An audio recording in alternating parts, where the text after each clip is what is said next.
खुलुमबाय बेयो बड'लेण्ड इंखं टेलिभिजन दिनै 23 जानुवारि 2025 बृहस्पतिबार खालि सानसेनि बरादखौ नोंथांमोननि खाथियाव लाबोदों आं सदानन्द दैमारिया।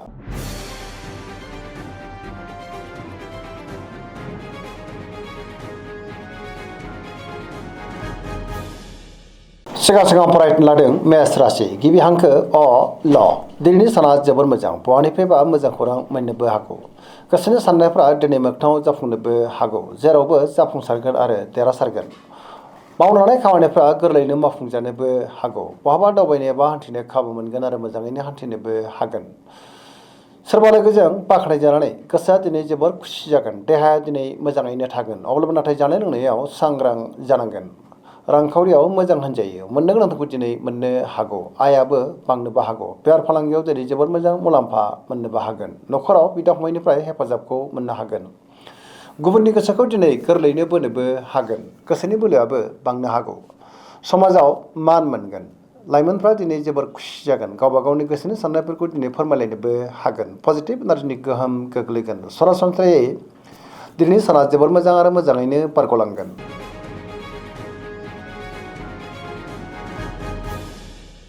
वृष राशि गिबि हांखो इ उ ब दिनैनि साना जोबोर मोजां। गोसोनि साननायफ्रा मोगथाङाव जाफुंनोबो हागौ। गोसोखौ दिनै जोबोर गोजोननाय मोनगोन। गोसोनि बोलोआ बांनो हागौ। मावनो लानाय खामानिफ्रा गोरलैयैनो मावफुंजागोन। समाजावबो मान मोननो हागोन। रांखावरियाव मोजां बेफार फालांगियावबो मोजां होनजायो। न'खराव बिदा फंबायनि हेफाजाबखौ मोननो हागोन। गुबुनजों मोजां सोमोन्दो लाखिनोबो रोंगोन आरो बिमा बिफानि अननायफोरखौबो मोननो हागौ। सोरजोंबा बाख्नायजानोबो हागौ। देहाया दिनै मोजाङैनो थागोन। लोगोफोरनिफ्राय थोजासे हेफाजाब मोननो हागोन आरो पजिटिभ एनार्जिनि गोहोम गोग्लैगोन। धोरोमारि बिथिङावबो दिनै गोसो दुंखांनो हागौ। फरायसाफ्रा दिनै फरायनायाव गोसो दुंखांगोन आरो मोजां फिथाइ मोननोबो हागोन।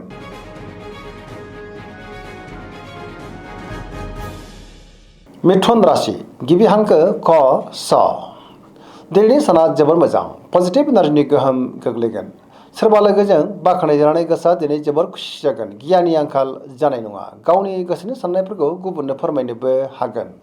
गोसोआव गोथों आरो गोग्गो साननाय फैगोन। देहाया दिनै मोजाङैनो थागोन। रांखावरियाव जोबोर मोजां होनजायो। बेफार फालांगियावबो दिनै जोबोर मोजां मुलाम्फा मोननोबो हागोन। समाजाव मान मोनगोन। गोसोनि बोलोआबो दिनै बांनो हागौ। मावनो लानाय खामानिफ्रा गोरलैयैनो मावफुंजानायाव गोसोआ दिनै जोबोर खुसि जागोन। सोरबा लोगोजों बहाबा दावबायनो एबा हान्थिनो खाबु मोननोबो हागौ। सोरजोंबा बाख्नायजानोबो हागौ। लाइमोनफोरनि गोसोआ दिनै जोबोर रमान्टिक जागोन। गावबा गावनि गोसोनि साननायफोरखौ दिनै फोरमायलायनोबो हागोन। फरायसाफ्राबो दिनै फरायनायाव गोसो दुंखांगोन आरो मोजां फिथाइ मोननोबो हागोन। धोरोमारि बिथिङाव गोसो दुंखांनो हागौ। सरासनस्रायै दिनै साना जोबोर मोजां आरो मोजाङैनो बारग'लांगोन।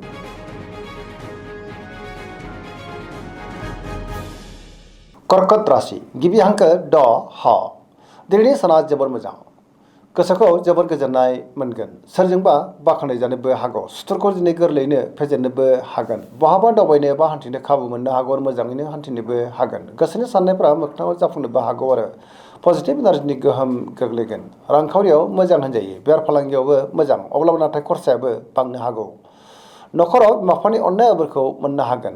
समाजाव मान मोनगोन। देहाया दिनै मोजाङैनो थागोन।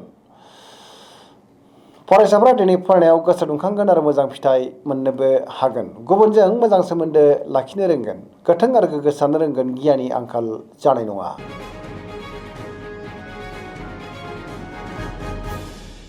सिंह राशि गिबि हांखो म ट दिनैनि साना मोजां आरो गाज्रिनि गेजेरजों बाबेनलांनो हागौ। गोसोआव गोनो गोथो साननायबो फैनो हागौ। गुबुननि थाखाय नाङा फाङा जेंनायाव गोग्लैनांनोबो हागौ आरो गोसोआव नेगेटिभ साननायबो फैनो हागौ। मावनो लानाय खामानिफ्रा मावफुंनो हायोब्लाबो माबा मोनसे गोरोन्थिबो जालांनो हागौ।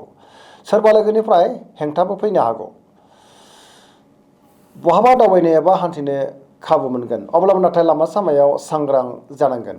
रांखावरियाव मोजां मोननो गोनांखौबो दिनै मोननो हागौ। बेफार फालांगियावबो मोजां होनजायो।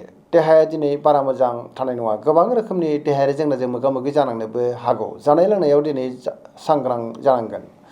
गुबुननि थाखाय नाङा फाङा जेंनायाव गोग्लैनांनोबो हागौ। गोसोनि साननायफ्रा दिनै देबार नांगोन आरो नेगेटिभ एनार्जिनि गोहोम गोग्लैनोबो हागौ।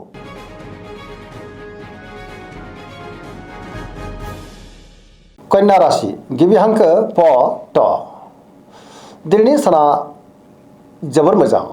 गोसोआव पजिटिभ साननाय फैगोन गोथों आरो गोग्गो साननो रोंगोन गियाननि आंखाल जानाय नङा सोरबा लोगोजों बाख्नायजानोबो हागौ रांखावरियाव मोजां होनजायो अब्लाबो नाथाय खरसायाबो बांनो हागौ बेफार फालांगियाव मोजां होनजायो मोननो गोनांखौ दिनै मोननोबो हागौ गोबां मुंदांखा सुबुंजों बहाबा लोगो मोनज्लायनोबो हागौ न'खराव बिदा फंबायनि गेजेराव अनलायनाया बांगोन सोरजोंबा बाख्नायजानोबो हागौ पजिटिभ एनार्जिनि गोहोम गोग्लैगोन लाइमोनफ्रा जोबोर रमान्टिक जागोन आरो गावबा गावनि गोसोनि साननायखौ दिनै फोरमायलायनोबो हागोन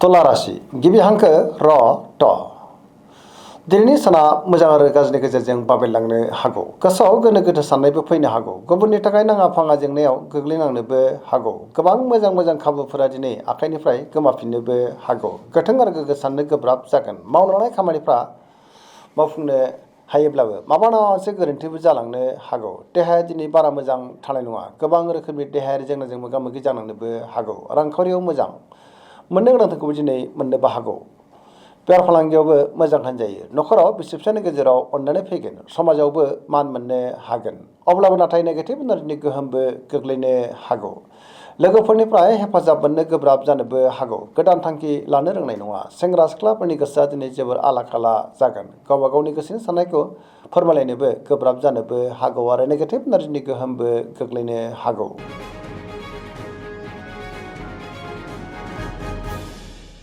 वृश्चिक राशि गिबि हांखो न स दिनैनि साना जोबोर मोजां गोबां मोजां खाबुबो दिनै मोननो हागौ पजिटिभ एनार्जिनि गोहोम गोग्लैगोन समाजावबो लोगो लेवा बांनोबो हागौ सोरबा गोजाम लोगोजों दिनै बहाबा लोगो मोनज्लायनानै गोसोआ दिनै जोबोर खुसि जागोन गोसोआव पजिटिभ साननाय फैगोन गोथों आरो गोग्गो साननाय फैगोन गावनि गोसोनि साननायखौ गुबुननो फोरमायनो हानानै गोसोआ दिनै जोबोर गोजोननाय मोनगोन गोसोनि साननायफ्रा मोगथाङाव जाफुंनोबो हागौ गोसोआव बोलो बांगोन समाजावबो बयजोंबो मान होजागोन न'खराव दिनै बिदा फंबायनि हेफाजाबखौ मोननो हागोन रांखावरियाव मोजां अब्लाबो नाथाय खरसाया बांनोबो हागौ बेफार फालांगियावबो मोजां होनजायो देहाया दिनै मोजाङैनो थागोन फरायसाफ्रा दिनै फरायनायाव गोसो दुंखांगोन आरो मोजां फिथाइ मोननोबो हागोन लाइमोनफ्रा जोबोर रमान्टिक जागोन आरो गावबा गावनि गोसोनि साननायफोरखौ दिनै फोरमायलायनोबो हागोन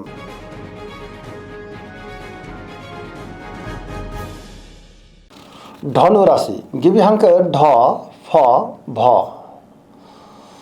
दिनैनि साना मोजां आरो गाज्रिनि गेजेरजोंनो बाबेनलांनो हागौ गावनि गोसोनि साननायखौ गुबुननो फोरमायनो गोब्राब जागोन गोसोआव गोनो गोथो साननाय फैनोबो हागौ मावनो लानाय खामानिफ्राव मावफुंनो हायोब्लाबो माबा नङा मोनसे गोरोन्थि जालांनो हागौ सोरबा लोगोजों रायखोमा जानोबो हागौ आरो सुथुरनि गाज्रि नोजोर थानोबो हागौ नेगेटिभ एनार्जिनि गोहोम गोग्लैगोन रांखावरियाव मोजां अब्ला नाथाय खरसाया बांनोबो हागौ बेफार फालांगियाव मोजां होनजायो बहाबा हान्थियोब्ला दिनै लामा सामायाव सांग्रां जानांगोन देहाया दिनै बारा मोजां थानाय नङा गोबां रोखोमनि देहायारि जेंनाजों मोगा मोगि जानांनोबो हागौ गगा बायदिसिनाजों खस्थ' मोननांनोबो हागौ बहानिफ्रायबा हरखाबै गाज्रि खौरांबो मोननो हागौ लाइमोनफोरनि गोसोआ दिनै जोबोर रमान्टिक जागोन गावबा गावनि गोसोनि साननायखौ दिनै फोरमायलायनोबो हागोन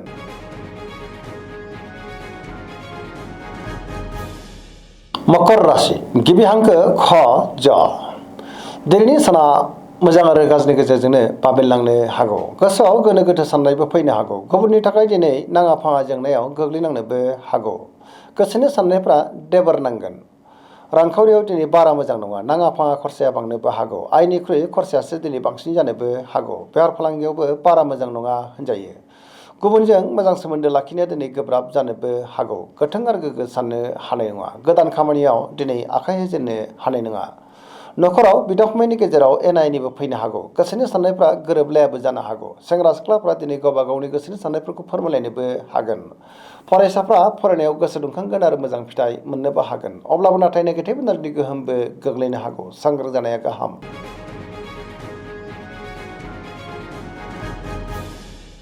कुम्भ राशि गिबि हांखो ग स दिनैनि साना जोबोर मोजां गोसोखौ जोबोर गोजोननाय मोनगोन गोसोआव गोथों आरो गोग्गो साननाय फैगोन गियाननि आंखाल जानाय नङा मावनो लानाय खामानिफ्रा गोरलैयैनो मावफुंजानो हागौ सिगांनि बबेबा आद्रा खामानियाबो दिनै मावफुंजानो हागौ समाजाव मान मोनगोन गोबां मुंदांखा सुबुंजों दिनै लोगो मोनज्लायनोबो हागौ रांखावरियाव मोजां होनजायो बेफार फालांगियावबो मोजां देहायाबो दिनै मोजाङैनो थागोन सिगांनि बबेबा जेंनाया दिनै गोरलैयैनो सुस्रांजानोबो हागौ गुबुननिफ्राय थोजासे हेफाजाब मोननो हागोन आरो बिमा बिफानि अननायफोरखौबो मोननो हागोन बहाबा दावबायनो एबा हान्थिनो खाबु मोननो हागौ आरो मोजाङैनो हान्थिनोबो हागोन पजिटिभ एनार्जिनि गोहोम गोग्लैगोन